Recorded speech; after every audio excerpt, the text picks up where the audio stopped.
Today we're going to be going over a few things about boiling water and cooking during an emergency or a disaster. Coming up.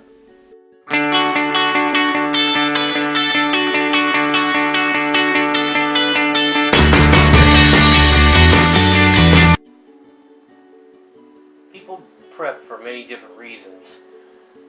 If you're on the West Coast, you might prep for earthquakes. If you live on the East Coast, you might prep for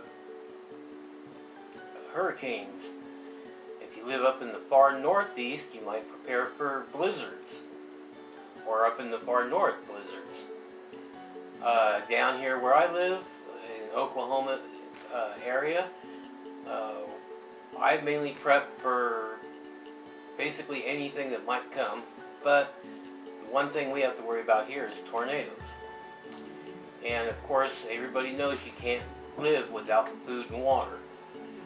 So you have to have a way to get water and to cook your food. Now, there's many different ways to do that. This right here, of course, many people recognize this, good old Coleman camp stove. Very good, very handy, not very portable. I mean, it's portable, but not as portable as some of the other things I'm going to show you. Okay, one good thing about the Coleman camp stove, though, which a lot of people don't know, is you can use regular unleaded gasoline in them. It's basically the same thing that you buy in the Coleman camp, the cans of Coleman camp fuel. So you can use regular gasoline in them. Also, you can buy an attachment to where you can run the small propane cylinders in it. I don't have one of those to show you, but if you go into your camping section of any of your local camping stores or anything, I'm sure they'll have them there. Another thing you can get is this little item. This is fairly compact. A lot of people put them in their bug out bags, backpacking equipment, and it's just a little foldable stove that comes inside this little case here, so it takes up very, very little room. I don't remember what I paid for it, under $20, I believe. And it's very efficient. It does have a igniter on it, so you don't have to have matches or a lighter to light it. It does come in handy to keep those near and keep a lighter and matches with you. I keep both, matches and lighters. Let me go over a couple of other things that you might need in an emergency situation for cooking and heating up your water. Good old-fashioned mess kit. It's just a cheap little mess kit. Myself, I'm single, so all I have to worry about in my bug-out bag or get-home bag, well, not get-home bag, but my bug-out bag is cooking for myself. Now, I keep a bandana with it because if I come across water, I can filter the water through this before I boil it. In my mess kit, I keep a little spork, a thing of oatmeal, a little package of coffee, sugar, creamer, Bic lighter, some jute twine for starting a fire, and of course the pot for boiling the water. Anyway, let's get back to the ways to boil your water and some things that you might think about. I got one item here that, well, I'll close that up later.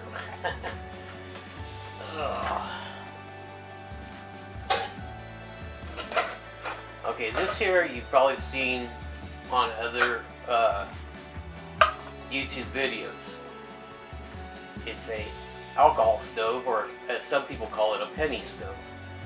And it's just made out of 2 aluminum cans cut the bottoms off the aluminum can, and you pour alcohol.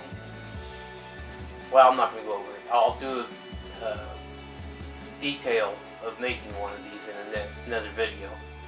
But it runs off of alcohol, regular isopropyl alcohol.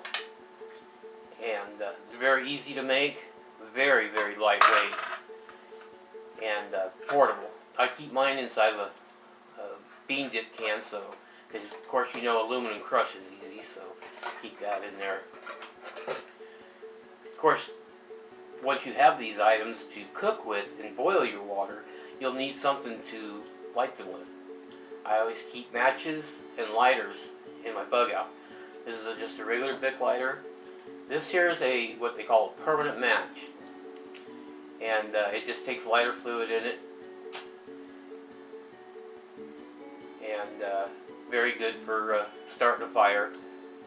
Lightweight. Of course, it will run out of fluid, so you'll want to probably carry a little thing of fluid, or make sure that once you fill this, you don't use it, and you just keep it in your bug out bag for emergencies. And the next one is another little item. I learned how to make this in the Boy Scouts many, many, many years ago. And what you do, bean dip can again, what you do is you take cardboard and you roll it up with the opening end with the holes on the cardboard facing up. Save all your old candles, because you can melt them down and not only make other candles with them, but you can make one of these stoves, which is really simple. You take that cardboard, you roll it up, you leave a gap in between the spirals. I'll include a snapshot, close-up snapshot of that. And pour your wax in there, leaving about 1/8 of an inch of the cardboard above the level of the wax. That way it gives you plenty of cardboard to start this burning with. And this will burn for a long time. You'll be able to cook many meals and boil several cups of water at different intervals, or at different times, I should say. So that's a very good thing to have. I want to welcome you to my channel. This is my first actual prepping video I'm making, so I hope it comes out well. I hope you enjoy it. If you enjoyed this video, please subscribe down below, and below, one of the two, right here. Go down there, click subscribe, click on the little bell, and when I put up my next video, you'll be amongst the first to know. We're going to be doing something very exciting in this channel. I'll fill you in on that in my next video. And let's see, over here, I believe, you'll be able to click on that and see my first video I made, which is a two-parter. And if you click on my face right here, you can subscribe that way also. So I want to welcome you to my channel. If you have any thoughts or ideas, please put them in the comments below, and we'll try to get back with you on your comments. Like I said, this is my first actual video, so they will get better as I get along, I'm sure.